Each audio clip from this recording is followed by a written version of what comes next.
Aksidente sa biyak na bato sa La Castellana. Pwersahang pinalikas matapos umagos at umapaw ang lahar. 4 na pulis na sangkot sa kidnapping sa 4 na dayuhan sa Pasay City, itinuturing ng sindikato ayon kay Department of Interior and Local Government Secretary Benhar Abalos. Apila ni suspended Bamban Tarlac Mayor Alice Go sa kanyang suspensyon. Isusumite bukas sa ombudsman ayon sa kanyang abogado. ASEAN Coast Guards bubuo ng Common Protocol para sa karagatan sa Southeast Asia. House panel na nag-iimbestiga sa drug-related killings. Iginiit na walang kinalaman sa International Criminal Court ang ginagawang pagsisiyasat. Nasawi sa anti-drug war mula July 2016 hanggang November 2017, umabot sa mahigit 20,000 ayon sa ulat.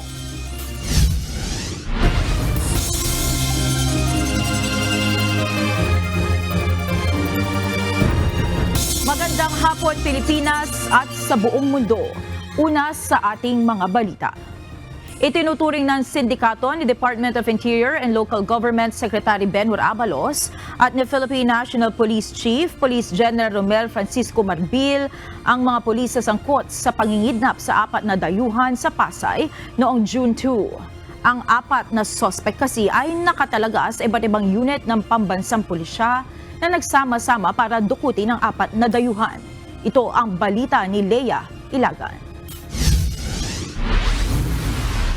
It's a syndicate dahil, tignan mo, more than 2 or 3 who group themselves for a common illegal purpose, no? Could be termed as a syndicate.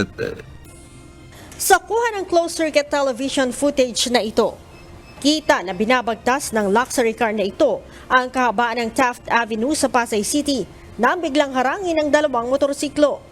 Lula ng kotse ang 3 Chinese at 1 Malaysian national na pawang mga turista sa bansa. 2 pulis ang sakay ng motorsiklo na may markings ng PNP, habang sibilya naman ang lula ng motorsiklong mayroong blinker. Ayon kay PNP Chief Police General Romel Francisco Marbil, matapos harangin ang luxury car, inilipat ang 4 na biktima sa nakasunod na puting van.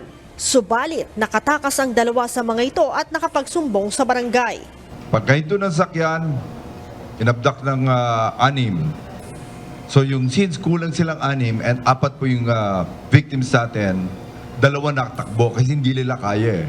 So that's what happened. Sinabi ni Interior and Local Government Secretary Benhar Abalos na nagbayad naman ng ransom ang 2 pang dayuhan kapalit ng kanilang kalayaan.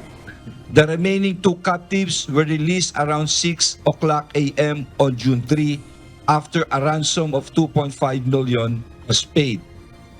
Nung ito'y nalaman na General Artates at kanyang grupo sa NCRPO at ng SPD, no, in coordination with the AKG, with the anti-kidnapping group. So 3 ang nagtulungan dito. Kwento ni Pasay Chief of Police, Police Colonel Samuel Pabonita. Modus ng grupo na maghanap ng dayuhang bibiktimahin sa tulong ng 2 civilian spotter. So yung modus nila is meron lang yung nag-i-inform doon sa mga kasamahan na pulis na merong i-operate, ipa-plug down lang yung sasakyan. So allegedly may mga kaso. Then yun, i-ano na nila yung kikidnap na nila yung mga biktima. Ang mga suspect na pulis ay mula sa iba't ibang istasyon ng PNP na posible aniyang nagsasama-sama lamang kapag gagawa ng iligal. Ang 4 na pulis ay kinabibilangan ng 1 police major at 3 sarhento. Could be termed as a syndicate. The way that our investigation is going, ganun nga. Ang masaklap talaga rito, of course, may mga civilian. Kita nyo major. Kita nyo yung mga kinidnap, puro mga Chinese, Malaysian nationals. Tapos kung saan galing. Nakita nyo yung purpose. Iba-ibang lugar. May Pasay, may Makati, may Manila. No? So para talagang pinili. No? Kitang-kita mo. Kinumpirma ni National Capital Region Police Office Director, Police Major General Jose Melencio Nartates Jr., na ang 4 na suspect kasama ang 10 sibilyan ay nasampahan na ng reklamong kidnap for ransom, robbery at carnapping. We are committed to finally convict and or have a good conviction dito sa 4 na arrested and as well as those identified personalities. And we will not stop from filing of criminal charges, but of course, ako yung regional director and I have administrative jurisdiction over this personnel. Corresponding administrative charges will be filed such that siguro a matter of 2-3 months magkaroon tayo ng disposition. At hindi lang yon, we have some informations and or discontinuing investigations will finally lead to unearthing several cases that they have committed in the past.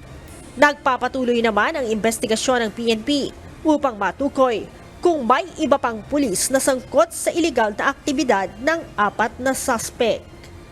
Leia Ilagan, UNTV, News and Rescue.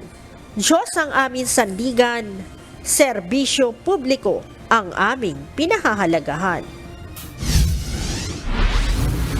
Pinag-aaralan ni Pangulong Ferdinand Marcos Jr. ang paglikha ng Internal Legal Department sa Philippine National Police o PNP. Sa naganap na command conference ng PNP kahapon, binigyan diin ng Pangulo ang pangangailangan na protektahan ang kapakanan ng mga pulis laban sa harassment at false accusations. Ayon kay PBBM, mabuting magkaroon ng sariling legal department ang PNP upang mayroong tatakbuhan agad na abogado ang mga pulis na makukuhanan ng payo na hindi kinakailangang gumastos mula sa kanilang personal na pera. Nilinaw ng Philippine National Police na hindi loyalty check ang ginawang command conference kahapon ni Pangulong Ferdinand Marcos Jr. sa Campo Crame. Ayon kay PNP Public Information Office Chief Police Colonel Jean Fajardo, regular na command conference ito ng mga matataas na opisyal ng PNP kasama ang presidente. Sa command conference anya, inire-report ng PNP ang kanilang mga accomplishment, peace and order situation ng bansa at ang mga nakahanay na proyekto ng pambansang pulisya. This has nothing to do with the any destabilization plot at sabi natin palagi na as far as the PNP is concerned, wala po tayong namomonitor na any recruitment sa hanay po ng PNP at this is a normal function po ng ating PNP na mag-render po tayo ng report sa ating Pangulo para mismong sa Pangulo natin ipahayag yung ating mga magagandang nagawa at iba pa pang mga future plans, especially yung mga projects po natin relating dun sa mga concerns po natin, current concerns po ng inyong PNP. Inilatag ng National Coordination Center o NCC kay Pangulong Ferdinand Marcos Jr. ang mga plano o inisyatibo upang mapalakas ang kampanya ng pamahalaan laban sa online sexual abuse or exploitation of children at child sexual abuse or exploitation materials. Ayon sa Department of the Interior and Local Government, malaki ang ginagampan ng papel ng mga nasa barangay level upang masugpo ang online exploitation sa mga bata. Ito ang balita ni Nel Maribohok. Kay camera, kay ano yan, ito'y krimen laban sa bata. Kaya kung sino man ang makikipag-settle dito, I will make sure makukulong din kayo. Pangalagaan ng kapakanan ng kabataan ang mahigpit na bilin ni Pangulong Ferdinand Marcos Jr. sa mga ahensya ng pamahalaan. Kaya ang Department of the Interior and Local Government at Department of Justice nagbabala na sa sinumang nakikipag-areglo sa mga kaso ng online sexual abuse or exploitation of children o OSAIC at Child Sexual Abuse or Exploitation Materials o CSAM. Ayon kay DILG Secretary Benhur Abalos, partikular na hindi dapat nangyayari ang settlement o aregluhan sa level ng barangay at maging sa pamilya ng batang biktima ng pang-aabuso. Hindi pwedeng isettle ito sa barangay. Maski magkakamag-anak. Kaya nga doon nga nangyayari yung masaklap dito eh. Itinuturing na hidden crime ang online exploitation sa mga bata dahil mismong sa kanilang mga tahanan nangyayari ang krimen. At upang magkaroon ng agarang hustisya ayon sa Department of Justice, dapat agad itong ipinagbibigay alam ng mga barangay officials sa mga law enforcement agency.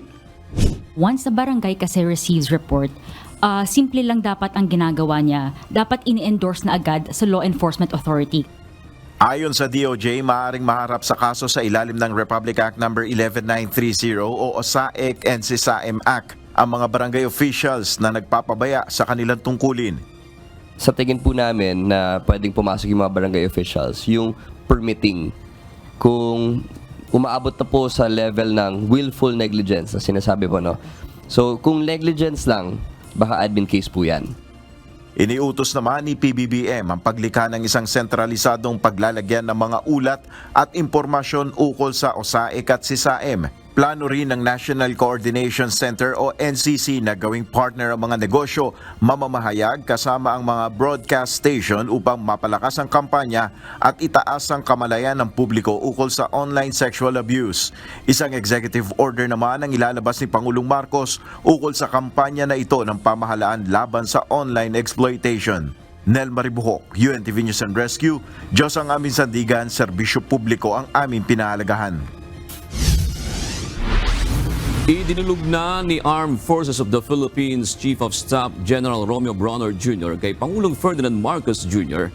ang huling harassment na ginawa ng China sa mga sundalong Pilipino na inagawa ng supply ng pagkain at gamot. Ayon kay General Brawner, maximum tolerance ang bili ng Pangulo na ipairal sa West Philippine Sea. Ito ang balita ni Ryan Lacanlale. In general, ang bilin po ng ating Pangulo ay huwag nating hayaan na mag-escalate yung situation. Kaya nga po tayo mga Pilipino, ang ginagawa po natin is that we are practicing maximum tolerance. Nakausap na ni Armed Forces of the Philippines Chief of Staff General Romeo Brawner Jr. si Pangulong Ferdinand Marcos Jr. kaugnay sa ginawang harassment ng China noong May 19. Ito ay yung insidenteng inagaw ng mga tauhan ng Chinese Coast Guard ang isa sa 4 na package ng supply ng pagkain at gamot na para sa mga sundalo na nakaistasyon sa BRP Sierra Madre sa Ayungin Shoal. Ayon kay General Brawner, bili ng Pangulo, maximum tolerance, sumunod sa batas at huwag ayaang mag-escalate o tumaas ang tensyon. And we are practicing activities that promote international law. In other words, ay hindi po tayo lumalabag sa mga batas international. Mahigpit din umano ang bili ng Pangulo na huwag nang gumaya o gantihan ang mga hakbang ng China sa kanila. We were discussing this with the President and he said, no, do not use our water cannons against the Chinese. No? So in other words, what he's trying to give to us or order us is that we should always maintain the high moral ground. No? Dahil sumusunod tayo sa batas. No? Yun po yung gusto ng ating Pangulo. At yan rin po yung kanyang in-emphasize dun sa kanyang speech sa Singapore during the Shangri-La Dialogue. Tiniyak din ng AFP na patuloy na magsasagawa ng rotational and resupply mission sa Ayungin Shoal at iba pang maritime feature sa West Philippine Sea na bahagi ng Exclusive Economic Zone ng Pilipinas.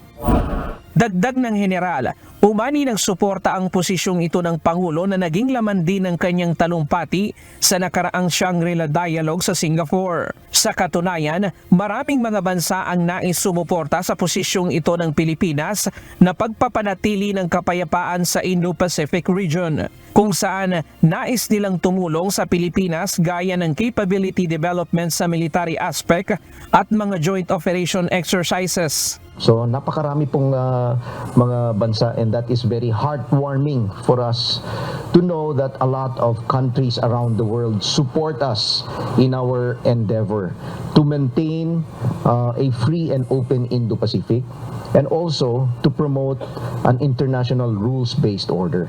Ryan Lacanlale, UNTV News and Rescue. Diyos ang aming sandigan, serbisyo publiko ang aming pinahahalagahan. Isang common protocol ang inaasang bubuuin ng mga ASEAN Coast Guard sa idaraos na forum sa Samal Island, Davao del Norte. Ito ang magiging panuntunan ng mga ASEAN Coast Guard para sa iisang pagkilos at pagtutulungan para sa ligtas at malayang paglalayag. Ito ang balita ni Lalaine Moreno. We will be coming up hopefully with a common protocol that will govern the engagements of all Coast Guards or guide the engagements of all Coast Guards in ASEAN. So we will be doing things the same way, and in the long term, we will be creating a common norm. So everyone or anyone who will be within our common waters should behave the way the ASEAN Coast Guards do.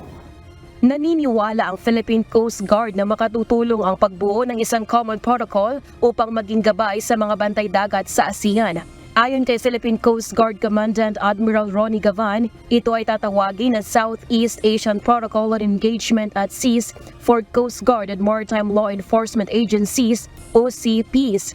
Ito ang magiging basya ng mga ASEAN Coast Guards sa anumang kanilang engagement sa karagatan ng Southeast Asia.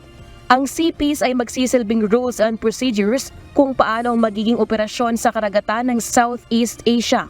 Ayon pa kay Gavan, ang naturang protocol ay batay sa existing International Maritime Convention kung saan kasapi na rin dito ang ASEAN countries.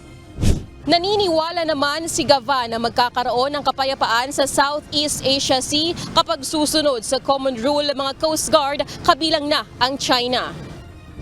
Nang tanungin kung makakatulong ito sa tensyon sa West Philippine Sea, lalo na sa ginagawa ng China Coast Guard, ito ang sagot ni Admiral Gavan.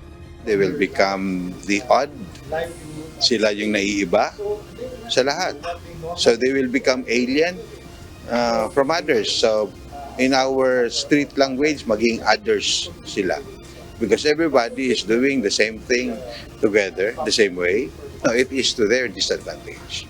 Tumanggi naman si Gavan na sabihin ang iba pang detalye sa bubuing common protocol. Naniniwala naman si Indonesian Coast Guard Head Irvansyah SH na dapat magkakatulong ang mga ASEAN countries para labanan ang anumang panganib sa malayang paglalayag.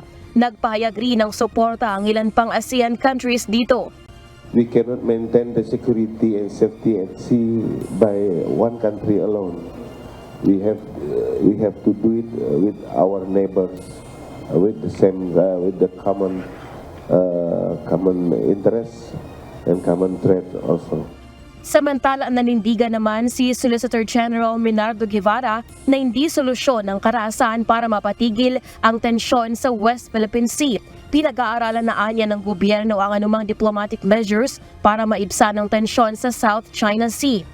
The government has always adopted the policy of trying to de-escalate this tension by all available diplomatic means.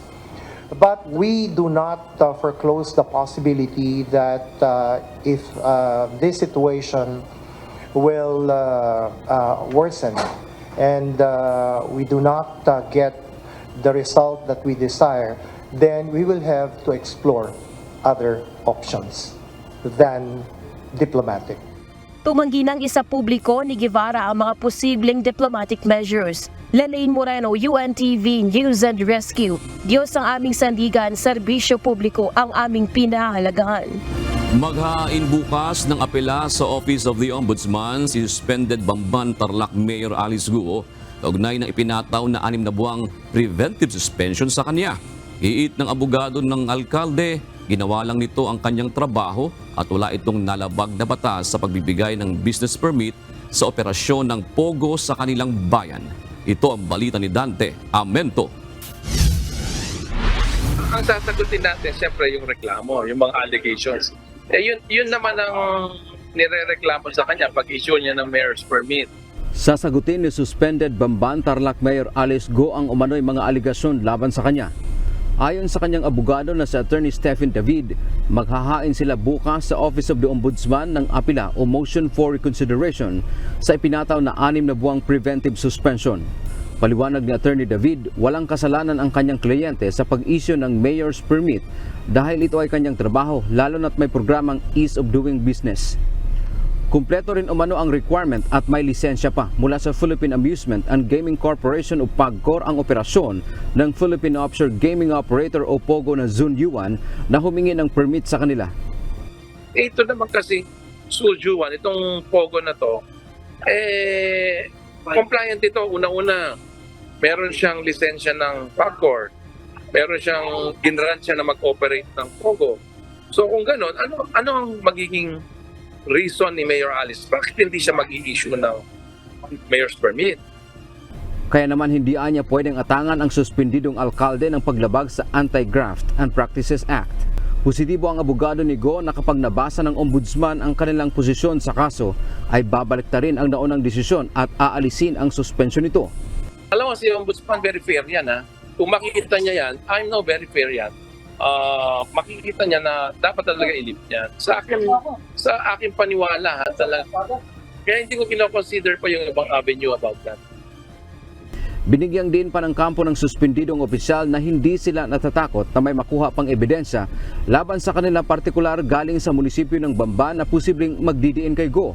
Alam mo, wala kaming problema doon. Wala kaming tinatago, boss. Alam mo, lahat ng dokumento, dala nila. Nung nirate nila yung lugar, kinuha lang nila lahat ng dokumento doon. So, wala kami tinatago.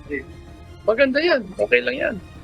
Sa ngayon, nagsisikap anyang mamuhay bilang sibilyan si Go habang inilalaban nito ang kanyang kaso sa pag-asang sa huli ay muling makababalik sa pwesto. Dante Amento, UNTV, News and Rescue. Diyos ang aming sandigan, serbisyo publiko ang aming pinahahalagahan. Muling hinimok ng isang mambabatas si Pangulong Ferdinand Marcos Jr. na tuluyan nang ipagbawal ng Philippine Offshore Gaming Operator o POGO sa Pilipinas. Samantala, nagsumiti naman ng liham ang kampo ni Banban Tarlac Mayor Alice Go sa Senado kung saan itinanggi nito ang ilang paratang sa kanyang pagkatao. Ito ang balita ni Harleen Delgado. Tingin ko na establish na threat ang POGO sa national security. Kaya hinihiling ko na si Presidente at sa pamamagitan ng NSC ay pag-usapan na ito. Siguro napapanahon na pumosisyon sila. Aksyonan na ng Pangulo. Ito ang panawagan ni Senate Deputy Minority Leader Risa Hontiveros sa isinagawang executive session ng kanyang komite kasama ang iba't ibang ahensya ng gobyerno kaugnay ng operasyon ng Philippine Offshore Gaming Operator o POGO sa bansa. Ito'y matapos umanong mapatunayan sa pulong na isang banta sa seguridad ng bansa ang mga POGO. Ayon sa Senadora, hinimok niya ang National Security Council o NSC na ipabot kay Pangulong Ferdinand Marcos Jr. bilang chairman nito na dapat nang iban ang mga POGO sa Pilipinas. I doubt na hindi pa nila ever na pag-usapan ito. Ilang taon na itong problema ang mga POGOs mula pa ng panahon ni Duterte. Ang dami-daming masasamang epektong dinulot at kung hindi natin ito tutugunan ngayon decisively, mananatiling at magiging mas malaki pang problema ito sa mga susunod na taon. Ano pa bang hinihintay natin? Gusto pa ba natin na magpatuloy ito?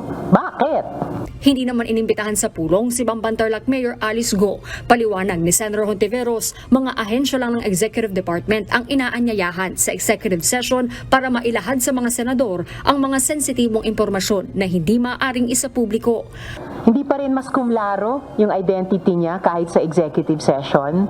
So kung ano yung hirap niya pagkatapos nung nakaraang hearing na sabi niya linisin ang kanyang pangalan, hindi po nabawasan yan. Baka pa nga nadagdagan. Walang nakabawas o nakabura dun sa namumuo talagang opinyon ng komite na siguradong may kinalaman siya sa POGO Hub dyan sa Bamban. Dumating din ngayong araw sa Senado ang isang kinatawan ng kampo ni Mayor Go at nagsumite ng personal letter of explanation ng alkalde. Kabilang sa pinabulaanan ng alkalde ang alegasyong isang Chinese national na nagngangalang Lin Wenyi ang kanyang tunay na ina. Anya, kinakasama at kasosyo sa negosyo ng kanyang ama si Lin Wanyi. Nanindigan din itong si Amelia Leal na isang Pilipino ang kanyang ina at isa itong totoong tao. Muli ring iginiit ng alkalde na hindi umano siya protektor ng Pogo at magnanakaw at wala rin umanong kinalaman sa mga krimen sa Pogo. Panawagan ni Mayor Go, mabigyan siya ng pagkakataon na mapakinggan kasabay ng pag-iit na isa siyang Pilipino. Matapos ang executive session, magkakaroon pa ng briefing ang Senate Committee on Women kasama ang Anti-Money Laundering Council para talakayin ang umano'y posibleng iligal na pagpasok ng pera sa mga Pogo at ni Mayor Go bago magpatawag ng isa pang pagdinig sa issue. Harleen Delgado, UNTV News and Rescue. Diyos ang aming sandigan, serbisyo publiko ang aming pinahahalagahan. Narito naman ang mga balita sa iba't ibang panig ng mundo. Ihatid ng ating global correspondent na si Jovic Bermas mula sa London, United Kingdom.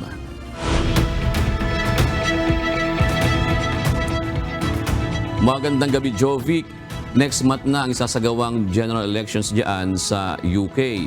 Diyan ba pagka ang mga kandidato ay kasing init din ba dito sa Pilipinas o nakafocus lang sila sa issue ng lipunan, yung kanilang mga paninindigan? Gaano ba ang galaw diyan ng politika? Papaano sila gumagalaw, Jovic? Magandang gabi, June. Malaki ang pagkakaiba ng halalan dito sa United Kingdom at sa Pilipinas.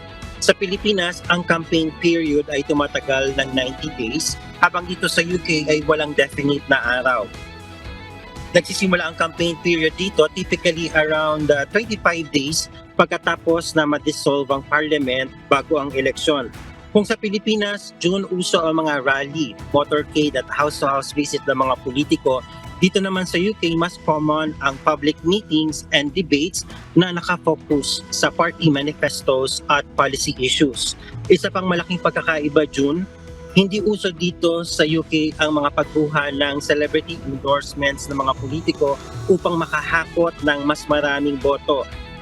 Nakatutok ang kanilang mga pangangampanya sa mga policy discussion, leadership qualities at platforms. June. Alright. Maraming salamat, Jovic Bermas. Ibigay mo na ano pang mga balita sa iba't ibang panig ng daigdig. Sa unang pagkakataon, nagharap sa live TV debate sina Prime Minister Rishi Sunak at Sir Keir Starmer. Naging mainit ang kanilang palitan ng puro-puro sa issue ng tax, National Health Service at immigration. May mga pagkakataon na kailangan pa silang paalalahanan ng host na ibaba ang boses. Sinabi ni Sunak na kabilang sa Conservative Party na nais umano ng Labour na itaas ang buwis ng £2,000 na agad ding pinabulaanan ni Ginoong Starmer. Ginamit din ng dalawang leader ang pagkakataon na ipahayag ang kanilang mga personal na kwento sa mga botante. Pinag-usapan kung paano nahubog ng kanilang mga karanasan sa pagkabata ang kanilang mga pananaw sa politika. Nagdeklara na ng tagumpay sa halalan si Indian Prime Minister Narendra Modi kasunod ng pagkapanalo ng kanyang koalisyon. Nakuha ng ruling NDA bloc ang 293 seats kontra sa 232 ng opposition coalition na India. Bunsod nito, inaasahan na rin ang pagkapanalo ni Modi sa kanyang ikatlong sunod na termino.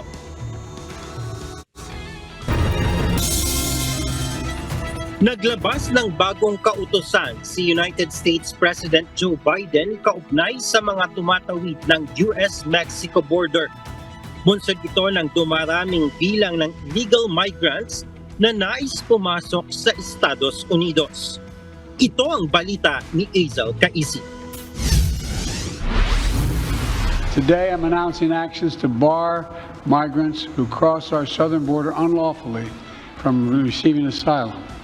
Ipagbabawal na ng Estados Unidos ang pagbibigay ng asylum sa mga individual na mahuhuling ilegal na tumatawid sa border mula Mexico.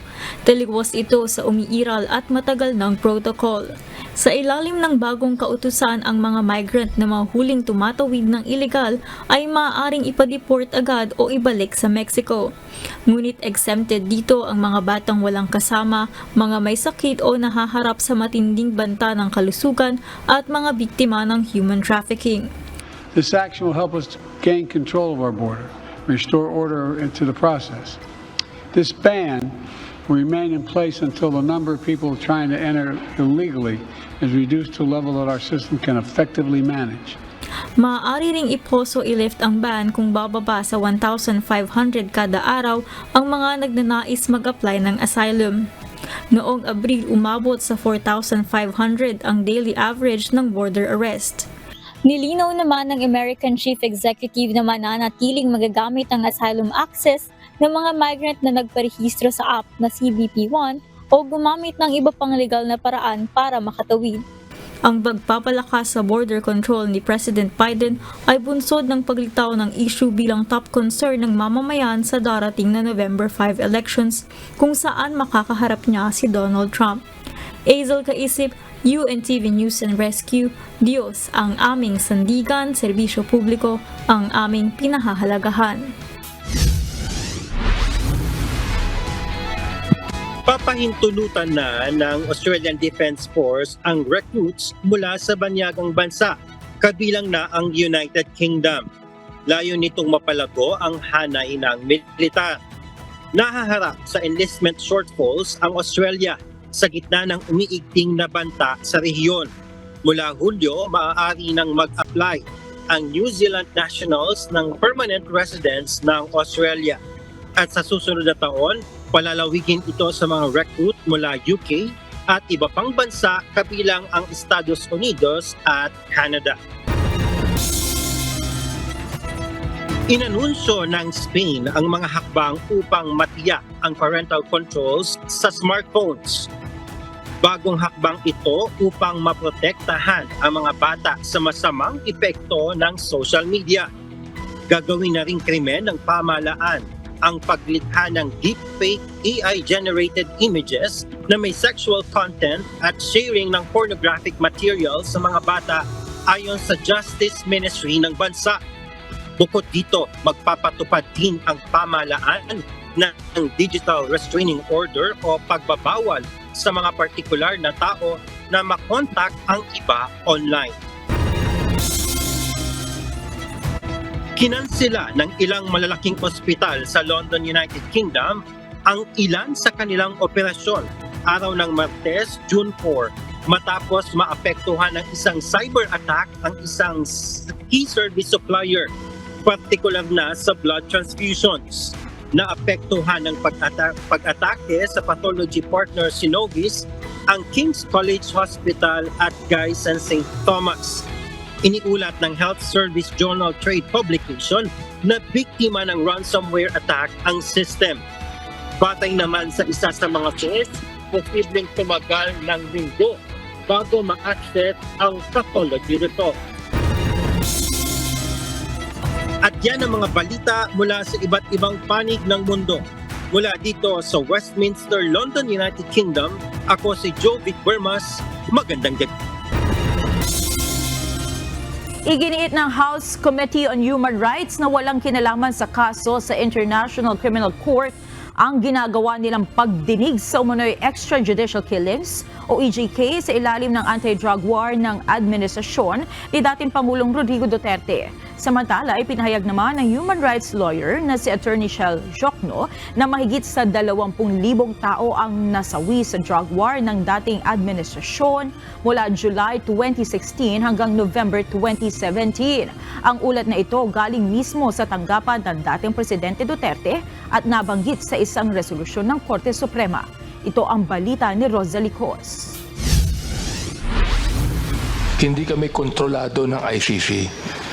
Independent po itong ating ginagawa dito. Walang pakialam ang International Criminal Court o ICC sa ginagawang investigasyon ngayon ng House Committee on Human Rights sa umano'y extrajudicial killings o EJ case na nangyari sa anti-drug war campaign ng administrasyon ni dating Pangulong Rodrigo Duterte.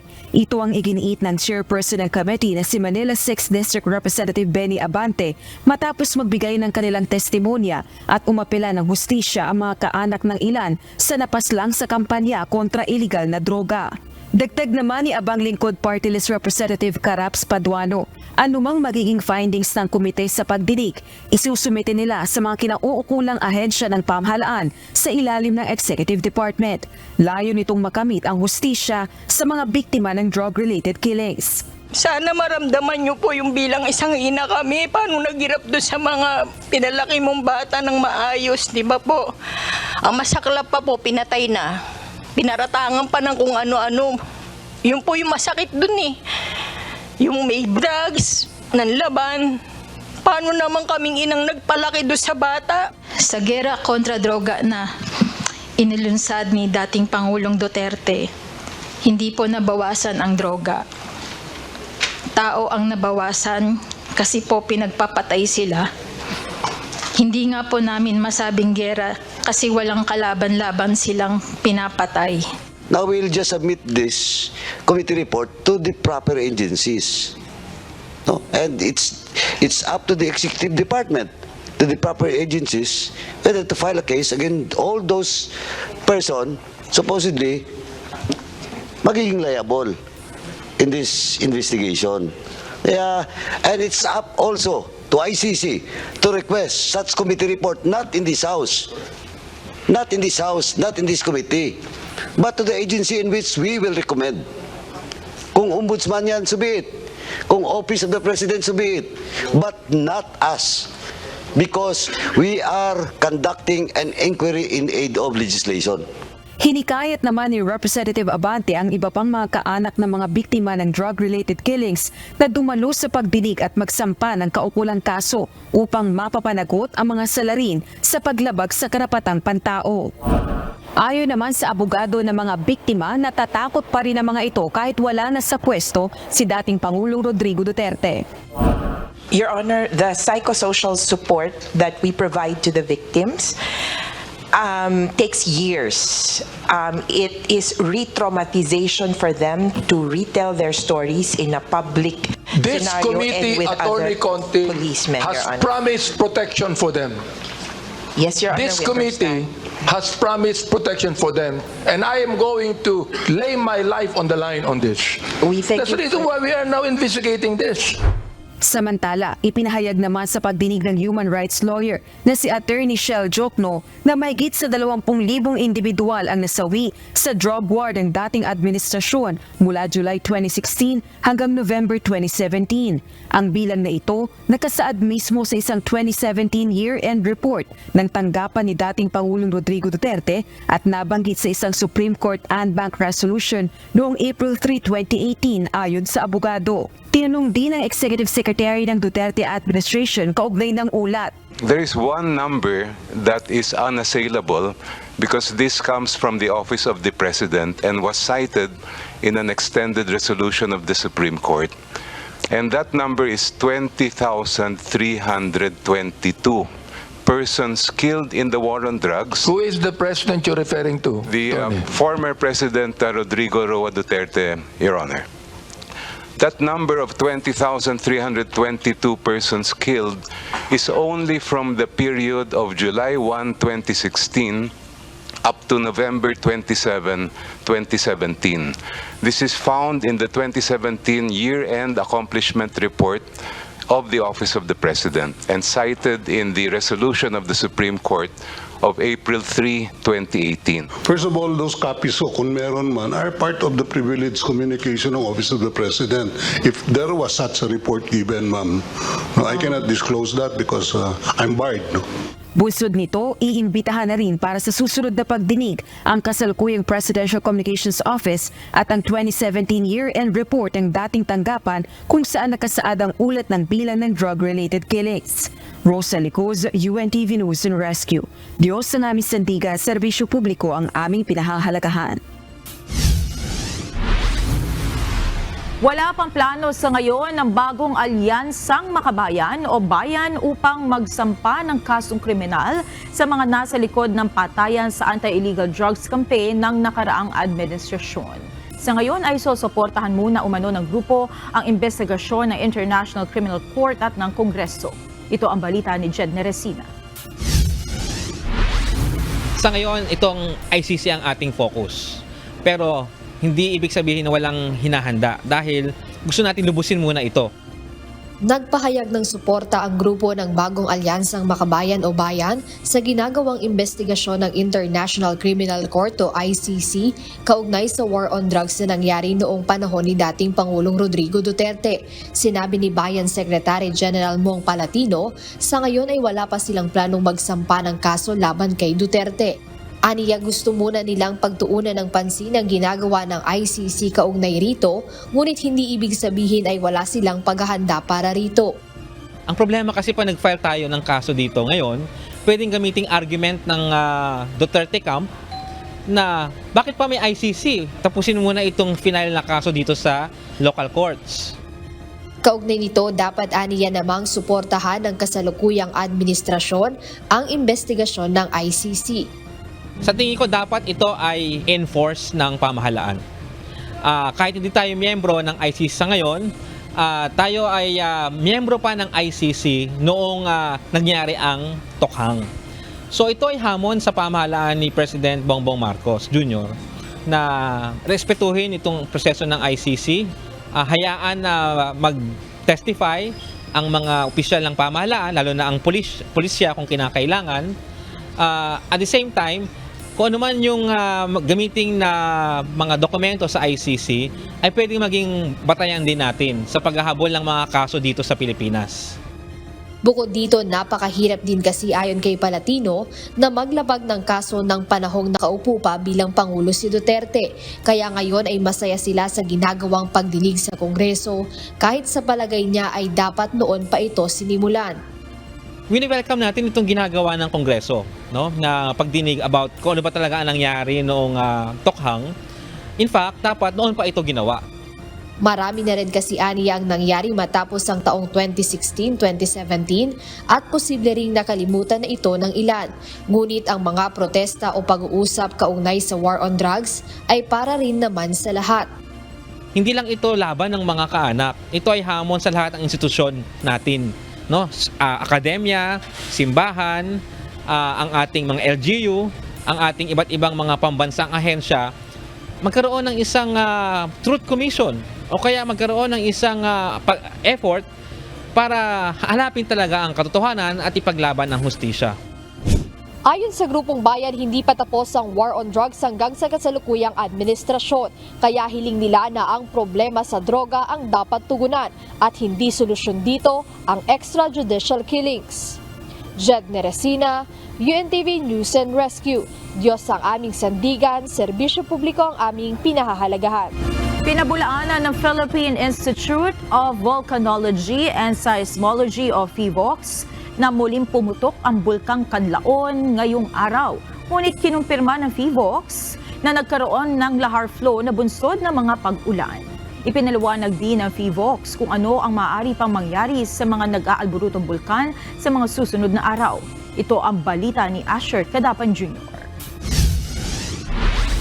Wala po tayong eruption na nangyari po today. Nilinaw ng Philippine Institute of Volcanology and Seismology o PHIVOLCS na walang nangyaring bagong eruption sa Bulkang Kanlaon ngayong araw, June 5. Paliwanag ni PHIVOLCS Supervising Science Research Specialist Dr. Winchalian Sevilla, nagbuga lang ito ng usok na karaniwan matapos ang pagputok ng bulkan. Maaari rin anilang ang panibagong ashfall na naranasan sa ilang lugar ay bunsod ng hinanging abo na bumagsak na noong unang pagputok ng Kanlaon Volcano. Most likely po, baka po ito yung mga abo na nailabas nung nag-erupt siya. And then i-entrain po, yung po bang nadadala ng malakas na moderate na steaming na nangyayari sa Kanlaon, or pwede rin po siguro na tinangay ito ng hangin.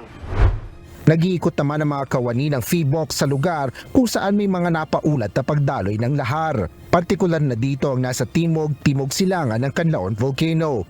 Inaalam pa ng PHIVOLCS ang lawak ng lahar flow at kung gaano ito karami. Nagkaroon po ng mga pag-ulan sa lugar, so ito po ay nadadala po ng pagdaloy po ng tubig mula po sa ulan. Pababa po. So galing po ito sa taas. Ayon pa sa PHIVOLCS, 3 pa rin ang maaaring asahan kaugnay sa mga aktibidad ng Bulkang Kanlaon sa mga susunod na araw. Isa dyan ay ang posibilidad ng pananatili ng mataas na aktibidad at patuloy na nakataas ang Alert Level 2. Kung may lubhang pagtaas sa mga pagyanig at pagbuga ng volcanic gas, ay maaaring itaas ang alerto sa level 3. Ngunit kung sa mga darating na araw ay pababa ang mga senyales, ay pwede na ibaba sa alert level 1. Sa ngayon, anila ay pasok pa rin sa alert level 2 ang mga ipinakitang aktibidad ng Canlaon Volcano. Payo ng PVOC sa publiko, kung magkaroon muli ng eruption o pagsabog at ashfall, mahalaga na protektahan ng sarili at huwag malanghap ang abo. Asher Cadapan Jr., UNTV News and Rescue. Diyos ang aming sandigan, serbisyo publiko ang aming pinahalagahan. Pwersahan ng pinalikas ang mga residente sa Biak na Bato sa munisipalidad ng La Castellana, Negros Occidental dahil sa panganib ng lahar flow sa lugar. Mula sa La Castellana, Negros Occidental, ito ang balita ni Gladys Tuabi, live. Gladys, tuloy-tuloy pa ba ang pag-agos ng lahar dyan sa Biak na Bato? Monica, tumigil na nga ang pag-apaw ng lahar. Sa katunayan, kanina naabutan natin ang mga residente sa Biak na Bato na tulong-tulong sa pag-alis o pagtanggal ng umapaw na lahar upang mabigyan ng daan ang mga motorista. At habang ang mga residente ay natutulong-tulong sa pagtanggal o pag-alis ng naturang lahar, may ilang mga residente naman na kanya-kanya sa pagbitbit ng kanilang gamit upang lumikas bago pa man ipinatupad ang forced evacuation.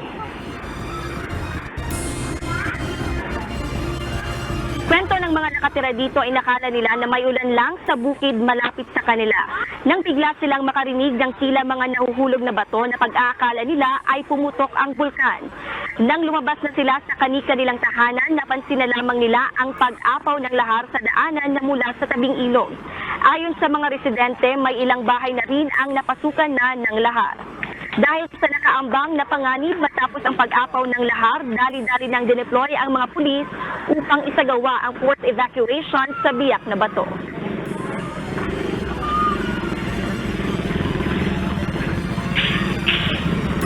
It's only a sign that the alert level 2 will not go down. Mag-i-increase, but there's a possibility mag-i-increase to alert level 3. This is ito na po yung mga senyales na tinitignan natin, and there's a possibility na lumalato kung magsigi-sigi po yung ulan. Kung patuloy pong lalakas yung ulan at uulan pa, so we will not expect anything na masisecure na kuha natin sa kanila. So ang kailangan po natin gawin is to forcibly evacuate lahat po ng tao dito sa Barangay Biak na Bato. Ayon sa hepe ng La Castellana Police, ito na ang senyales na hindi pa ibababa ang alert level 2 ng bulkan. Monica, ayon at posible din na lumala itong kung magtutuloy-tuloy ang pag-ulan, kaya minabuti na ng local government unit na ilikas na ang mga residente na nakatira sa Biak na Bato. Yan muna ang ating update. Balik sa iyo dyan, Monica. Gladys, ilang mga pamilya at individual ang naapektuhan at nasaan sila ngayon? Kumusta yung mga na-force evacuate? Monica, kanina sinubukan nating kausapin o tanungin ang Department of Social Welfare and Development, pero sa ngayon hindi pa nila maibibigay ang eksaktong bilang ng mga pamilya o individual na inilikas. Pero sa nakausap nating kagawad kanina sa Biak na Bato, nasa 5,000 individuals ang mga nakatira dito sa Biak na Bato. And so far, nasa gym na ang mga residente, and yung mga pangunahing pangangailangan nila ay agad na tinugunan na ng local government unit at iba pang mga ahensya na katuwang ng LGU, just to make sure na ligtas at maibibigay ang anumang pangangailangan ng mga residente habang ganito ang sitwasyon dito sa La Castellana. At Gladys, sabi nung mula doon sa report mo na maaaring lumala ang sitwasyon kung magtuloy-tuloy ang pag-ulan dyan sa inyong area. Ngayon ba, kumusta ang weather dyan? Wala naman parang nagbabadya na pag-ulan muli. Monica, yan nga ang napansin natin kasi simula kaninang umaga medyo gloomy na ang weather. Though kanina sa Biak na Bato, sabi ng mga residente, wala silang napansing pag-ulan sa kanilang lugar, kaya nabigla na lamang sila na nakita nila ang pag-apaw nitong lahar sa kanilang lugar. Sige Gladys, mag-ingat kayo dyan ha. Gladys Tuabi live mula sa La Castellana, Negros Occidental.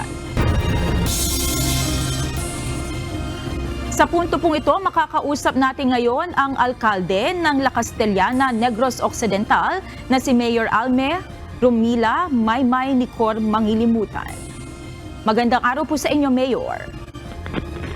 Magandang gabi po, Ms. Monica, at magandang gabi po sa nakikinig. Mayor, kumusta po ngayon ang sitwasyon ng mga residente diyan po sa Biak na Bato at dun sa mga naapektuhan na area matapos po yung pag-agos ng lahar sa ilang lugar po diyan? Miss Monica, doon po ako galing sa area, kabababa ko pa lang. And then, pagdating ko kanina, dahil ang umapaw na lahar flow sa highway hanggang tuhod. So, we have declared possible evacuation na doon sa mga sitios na maaring ma-trap sila if in case na lumaki at tumaas yung volume ng lahar, or maybe if mag-ulan doon sa bukid at saka bababa yung lahar flow at mamayang gabi yun mangyayari. So, kaya ginawa natin is pinanawagan natin yung mga residente na pupunta na lang sa kanilang mga covered court at saka ngayon nililikas na sila sa ating mga evacuation center sa proper ng ating bayan. Mayor, gaano po kalawak yung inabot ng pag-agos ng lahar, no? Ilan pong mga residente at mga pamilya ang naapektuhan? Actually, ang lahar galing sa ilog, umapaw doon sa highway. Siguro more or less, ang mga pamilya na sa paikot is on that area, meron tayong 180 plus na mga families. But yung sa baba talaga, pumasok na yon sa mga bahay nila. But although sa mataas na parte, pinalikas na rin natin para for cautionary measures na lang sa mga residente, at saka baka kung lumaki pupunta pa ng pababa kasi yung daan kasi slopey papunta sa highway at saka dito sa ibang sitios pa. So kaya we decided na kukuhanin na lang yung mga residente doon sa gitna. Oo. So Mayor, mukhang hindi sila agad makakabalik dahil tulad po ng nabanggit niyo, iba inabot na po talaga sa loob ng bahay. Saan po ngayon yung mga evacuated natin ng mga residente at kumusta sila ngayon, Mayor? Sa ngayon po, ongoing yung pagkukuha ng mga data at saka transfer doon galing sa Biak na Bato going to the proper. Kasi yung DSWD at saka ang police under sa ating task force na sabi, doon na lang sa proper para isa na lang yung pag-assist sa kanila, especially those na may tendency na magkasakit. It's because of the sulfuric fumes na nalanghap nila simula pa nung isang araw. Actually, Mayor, yun yung gusto kong susunod na itanong.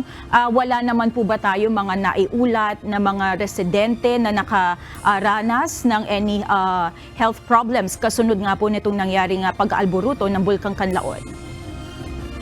Meron na tayong mga reported, but then almost all of them andyan po sa evacuation, and then they're well cared by our rural health unit personnel. Especially we have doctors na nagmaman sa ating mga built-in clinic doon sa evacuation center, at yung kanina yung DOH na padala pa po ng isang doktor ulit to add on sa manpower ng ating rural health unit. Mayor, sige po, ibibigay po namin sa inyong pagkakataon. Baka meron po kayong nais na mensaheng iparating sa inyong mga kinasasakupan ng mga residente. Yung mensahe ko lang po sa ating mga residente that they have to pray hard na matigil na po yung activity ng Mount Kanlaon that could affect our livelihood and our lives sa bukid.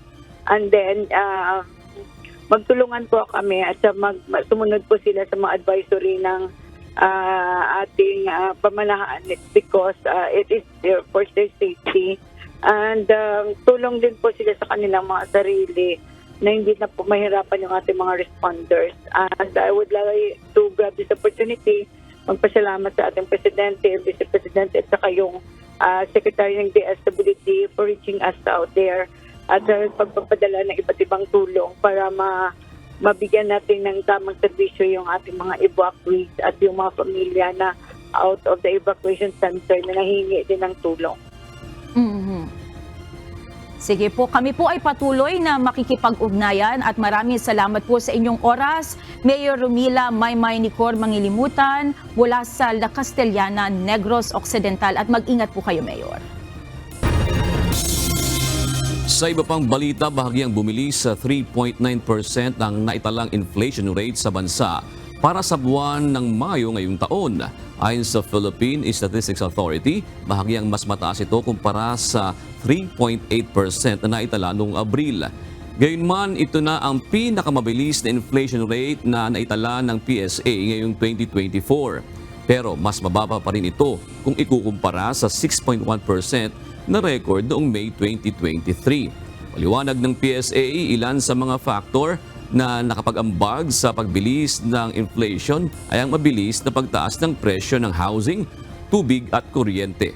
Gayon din ang presyo ng mga produktong petrolyo at transportasyon. Sa isang pahayag, sinabi naman ng Bangko Sentral ng Pilipinas na ang naitatalang inflation rate ay pasok pa rin sa kanilang forecast ranger na 3.7 hanggang 4.5%. Ilang rice millers sa Bulacan ang nangangambang malugi at posible umanong magsara na lamang dahil sa inaasahang pagbaha ng murang imported na bigas sa mga pamilihan. Kasunod ito ng inaprubahang mas mababang taripa sa imported rice at ayon naman sa isang farmers group, walang ginawang konsultasyon ang NEDA hinggil sa ginawang pagtapyas sa taripa. Ito ang balita ni Nestor Torres. Mas lalo po kasing lalakas ang imported kaysa sa commercial. Ang commercial po natin, mas lalo lang hindi po mapapansin kasi nga po mas bumaba po ang imported. Ngayon pa lang ay nababahala ng mga rice millers sa Bukawi, Bulacan sa napipintong pagbaba ng taripa sa mga imported na bigas, karneng baboy at mais. Mula sa 35% ay tatapyasan ito ng 20% at magiging 15% na lang. Ayon kay Christine Javier, kapag nagkataon, marami sa mga kagaya niyang rice miller ang posibleng malugi at magsara dahil hihina ang kita nila sa commercial rice kung lalo pang bababa ang presyo ng imported na bigas. Mas apektado rin po kasi ang mga miller o rice mill na entrepreneur dito kasi nga baka hindi nakabibilihan ng mga consumer kasi nga mas mababa na si imported. Si commercial ngayon na magiging may iwan. Kaya baka magsarado na lang din kami kapag gano'n ang nangyari. Sinasabi pa ng ilang mga rice miller na malaking epekto sa kanila ang kabawasan ng taripa. Lalo na't marami sa mga local rice ang hindi mabibili at mas tatangkilikin pang mga imported na bigas kung bagkagayon maraming mga local rice ang maiimbak sa mga bodega. Ayon naman sa chairman ng Samaang Industriya ng Agrikultura o SINAG na si Rosendo So, hindi na konsulta ang mga taga-industriya at mga magsasaka tungkol sa bawas taripa.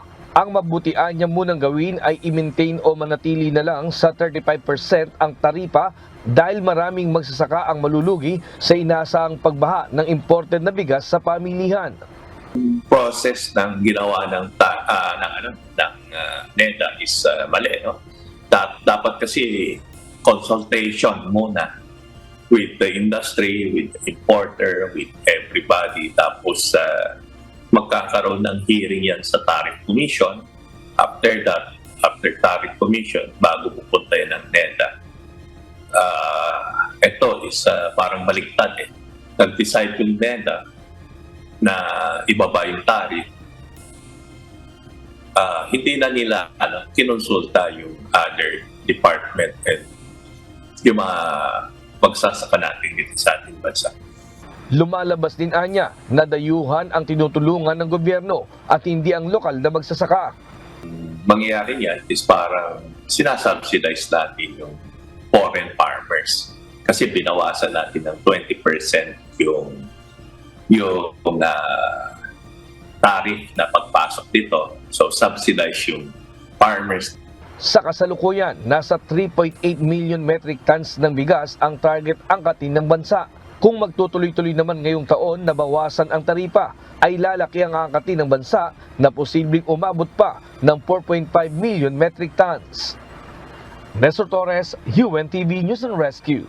Diyos ang aming sandigan, serbisyo publiko ang aming pinahahalagahan. Inaasahang magkakaroon na ng partial operation ang 12 istasyon ng MRT Line 7 bago matapos ang 2025 ayon sa Department of Transportation. Samantala, inaayos pa ng pamunuan ng DOTR ang issue ng right-of-way sa huling istasyon nito sa San Jose del Monte sa Bulacan. Ito ang balita ni JP Nunez. Inaasahan po natin na magiging operational ang first 12 stations, no? 12 stations by end of 2025. Sa katapusan ng susunod na taon ay mapapakinabangan na ng mga commuter sa Quezon City ang MRT-7. Ayon sa Department of Transportation o DOTR, inaasahang mabubuksan ang partial operation nito sa publiko sa 2025. 12 istasyon muna ang bubuksan na pawang mga nasa Quezon City. Ito ang North Avenue Station, Quezon Memorial Circle, University Avenue, Tandang Sora, Don Antonio, Batasan, Manggahan, Doña Carmen, Regalado, Mindanao Avenue, Quirino at Sacred Heart. Ayon kay Department of Transportation Assistant Secretary for Railways Georgette Aquino, makikinabang sa partial operation ng MRT-7 ang mga commuter sa kahabaan ng Commonwealth Avenue. Samantala ang Tala Station naman sa North Caloocan, inaasahang sa 2026 pa magiging operational, habang ang huling istasyon naman na sakop ng San Jose del Monte, Bulacan ay sa 2027. Gayunman, patuloy pang pinag-uusapan ng DOTR at LGU ang issue sa right-of-way. Pag-aaralan namin yung kanilang pinopropose na alignment. Hindi kami nagkasunduan ng LGU at ang DOTR, pero sa pagtutulungan ng LGU at DOTR, tinitingnan din natin kung ano yung mas mabuti, no, at mas mapapakinabangan ng mga constituents ng San Jose del Monte at ng ating mga pasahero. Ayon sa DOTR, nasa halos 70% na ang natatapos sa konstruksyon ng MRT-7. Ganito na ngayon yung itsura ng Batasan Station ng MRT-7 na inaasahang kasama sa mabubuksan sa 2025. Kapag natapos yung buong railway, inaasahang nasa 35 minutes na lang yung magiging biyahe ng mga commuter mula sa North Avenue sa Quezon City hanggang sa San Jose del Monte, Bulacan. JP Nunez, UNTV, News and Rescue. Diyos ang aming sandigan, serbisyo publiko ang aming pinahahalagahan. Idineklara ni Pangulong Ferdinand Marcos Jr. ang June 17 bilang regular na holiday. Sa ilalim ng Proclamation No. 579, idineklara itong holiday o walang pasok upang bigyan daan ng Idil Adha o Feast of Sacrifice. Base na rin ito sa naging rekomendasyon ng National Commission on Muslim Filipinos. Sinalakay ng mga otoridad ang isang pogo hub sa Porac, Pampanga kagabi dahil sa nangyayari umanong human trafficking sa lugar. Nasa mahigit 150 dayuhang manggagawa ang nahuli sa nasabing pogo hub. Ito ang balita ni Ryan Lacanlale live. Ryan, gaano kalaki itong pogo hub na ni-raid dyan sa Porac, Pampanga? Monica, nasa kabuuang 10 hektarya. Ganito kalawak itong compound na ito na kung saan ay sinalakay ng mga otoridad kagabi. Bantay sarado ng mga otoridad ang Lucky South 99 compound sa Barangay Santa Cruz, Porac, Pampanga. Kasong paglabag sa Republic Act 9208 o Anti-Trafficking Act, partikular sa sexual at labor trafficking laban sa mga opisyal at empleyado ng Pogo Hub ang isinampang kaso. Nasa 158 na dayuhan ang mga na-rescue sa loob ng pasilidad. 36 naman ang mga Pilipino. 126 dito ay pawang mga Chinese national, 23 ay pawang mga Vietnamese, 4 na Malaysian, 4 na Myanmar at 1 Koreano. Sa ngayon, Monica, sumasailalim na ang mga nahuling dayuhan sa verifikasyon ng Bureau of Immigration. Nag-ugat ito sa ulat na natanggap ng mga otoridad mula sa isang informant na may isang babaeng dayuhan na ipinasok sa sex trafficking. Mayroon ding umanong mga lalaking dayuhan na pinahihirapan sa loob ng Pogo. Sa kasalukuyan po, mabibilang na 2 foreign nationals na po ang ating na-rescue dito. Sila daw po ay mga kidnap victims. Isang lalaking Chinese at saka isang babaeng Chinese. Sabi nung babaeng Chinese, siya po ay kinidnap magmula sa NAIA. Siya ay lumipad ng Pilipinas noong April para magbakasyon sa Boracay, kaya lang minalas na wala yung wallet sa NAIA. Nung nawala yung kanyang wallet, may lumapit na Chinese national nagsabing tutulungan daw siya. Yung pala, yung pagtulong sa kanya, dadalhin siya rito. Since April, hindi na po siya nakalabas dito. Ayon sa PAOK, ang Lucky South 99 ang Pogo Hub na may pinakamalaking pasilidad sa Pampanga kung saan mayroong 46 na gusali. May golf course, mga villa at iba pang mga infrastruktura sa loob. Ayon sa PAOK, marami silang mga natatanggap na video gaya ng pagtutorture, sex trafficking. May 2 rin silang nakitang mga Chinese na tinotorture at pinagpapapalo. Mayroon ding silang hinahanap na isang babae ngayon na binibenta online habang ito ay hubot-hubad. At sa ngayon, mayroon ng hawak ang Presidential Anti-Organized Crime Commission ng 2 kidnap victim na pawang mga Chinese.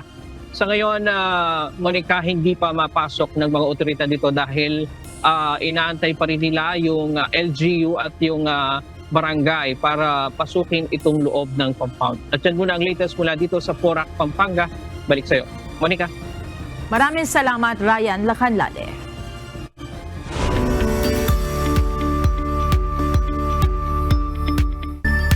Nasubok ang riding skills ng mga veteranong rider sa pagsalang sa Manibela Challenge dahil sa mga obstacle course na kinakailangan ng tight cornering.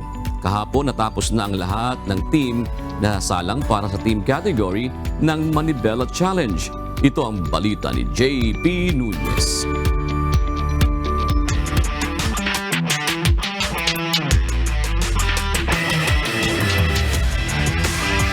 Kahapon, June 4, isinagawa ang huling set ng mga team ng mga rider na sasalang sa kauna-unahang Manibela Challenge sa KDR Adventure Motorcycle Park sa Orani, Bataan. Maagang sumalang ang Ducati PH team sa obstacle course. Ayon sa team leader ng Ducati PH na si Ray Relativo, nahirapan sila sa obstacles na kinakailangan ang skills sa tight cornering. Ito yung unang obstacle na switchback at pangalawang obstacle na snowball kung saan may tila pa zigzag na likuan at 3 bilog na iikutan na papaliit ang diameter. Yung Ducati hindi talaga kayang lumiko kasi design yun sa high speed, di ba? Hindi talaga design para sa mga ganitong obstacle. Pero nakayanan naman. Kasama din sa team niya ang co-host ng programang Manibela na si Alfred Watermax. Ibaan niya ang experience nung siya na ang dumadaan sa obstacle course kumpara nung nagkokomento lang siya sa mga rider bilang host ng programa. Well, nung ako yung nag-participate na, iba yung adrenaline syempre. Kaya lang, iba pagka alam mong live na, tapos sinicheer ka ng mga grupo mo, ng family mo, nandito sila full support. So talagang yung adrenaline mo, pagpapump talaga eh. Natapos ng grupo ang Manibela Challenge sa loob ng 1 hour, 40 minutes, 38 seconds, and 79 milliseconds at satisfied nila ang buong team sa kanilang performance. Actually, this is a very, very beautiful course and I will always recommend sa lahat ng riders to improve their skills in terms of control of the bike, balance. This is a controlled track, so it's very safe. Wala masyadong speed. So, ayun, yun nga, it requires precision. Maganda itong naisip ng KDR kasi pag natapos mo ito, gagaling ka sa road. Pinaka-basic training to. Kailangan to ng mga nagmumotor. Kailangan madaanan nila tong course na to. Samantala, sumalang din kahapon sa female category si Mariah Chua mula sa Ducati PH team. Siya ang kauna-unahang babae na kumasa sa Manibela Challenge kung saan ginamit niya ang Ducati Scrambler na may bigat na nasa higit 150 kilos. Natapos ni Chua ang mga obstacles sa loob ng halos 13 minutes, pero may mga obstacle din siyang nilagpasan dahil hindi na kinaya ng kanyang puwersa. Gaya ng loading the bike kung saan dapat isasampa ang big bike sa likod na parte ng sasakyan at elephant turn na itatagilid ang bike at saka pakakaskasin paikot sa lupa ang likod na gulong. Very happy with my performance kahit na medyo may mga drop bikes, but I was able to overcome all those obstacles. Actually, this is my first time to join this kind of challenge po. Sa June 13 naman ang schedule ng ibang sasalang sa individual female category. Samantala, hapon naman sumalang sa Manibela Challenge ang Team Progressive. Sila ang huling grupo para sa team category. Ayon sa team leader ng grupo na si Nino Tobiano, gumawa sila ng sarili nilang motorcycle course sa Bulacan para paghandaan ang challenge. Mayroon nila silang sariling version ng switchback, snowball at elephant turn. Motivated din anya ang kanilang team dahil sa Home for the Aged na gusto nilang matulungang makabili ng mga supplies gaya ng diaper at mga gamot. So nag-practice kami una nga sa planta ko, then I also have a farm in Bustos, Bulacan. Gumawa rin ako ng parang course na kagaya nito, a little bit. Kung ano yung mga mahirap na tech na part, yun ang ginaya ko. Pinakabata nilang miyembro na lumahok ang 18 years old na rider na noong nakaraang taon lang nagsimulang gumamit ng malalaking motorsiklo. Pero halos kaparehas lang din niya ng oras na natapos ang ilang veterano na sa mga riding event na wala pang 10 minuto. Well, I think ibig sabihin siguro na napaghandaan. And thankful din ako na porsigido yung team namin na ihanda yung mga players. Kasama rin sa kanilang team ang retired PBA player na si Mick Penisi na nagsimulang magmotorsiklo noong 2019. Absolutely amazing. It was something that put me out of my box, out of my comfort zone. I'm usually riding on the road with a big adventure bike, and this challenge is exactly what it is, a challenge to test your skills as a big bike rider. And I loved every bit of it. It actually showed me that I'm not as good as riders as I thought. So I recommend anyone that has an adventure bike or whatever, come and try this course. It'll definitely humble you. Natapos ng grupo ang Manibela Challenge sa loob ng 1 hour, 55 minutes, 58 seconds at 30 milliseconds. Ayon sa mga grupo na lumahok sa Manibela Challenge, nabubuo ang camaraderie sa mga rider dahil sa teamwork na dapat gawin upang tapusin ang course. Bukod dito, nagiging inspirasyon din nilang tapusin ang buong course at huwag sukuan dahil sa mga benepisyaryo na pwedeng makinabang kapag sila ang nakakuha ng mga premyo.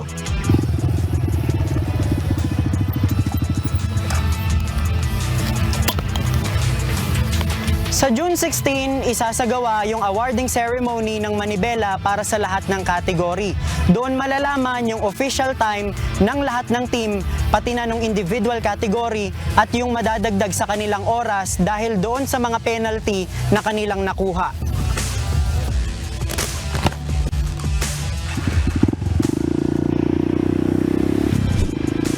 JP Nunez, UNTV, News and Rescue. Diyos ang aming sandigan, serbisyo publiko ang aming pinahahalagahan.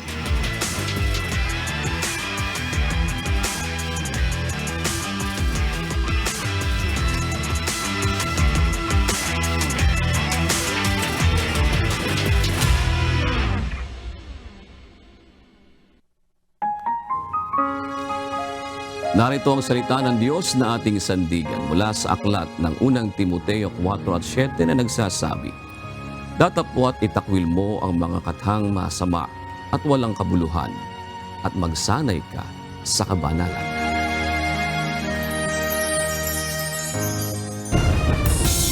At yan ang kabuuan ng ating balitaan ngayong gabi. Aming inilahad ng buong katapatan kung paano namin nasaksihan. Kayo po'y makapagtitiwala ng aming nakita at narinig ang aming ibinabalita. At dito po sa UNTV, Diyos ang aming sandigan, serbisyo publiko ang aming pinahahalagahan. Magandang gabi po.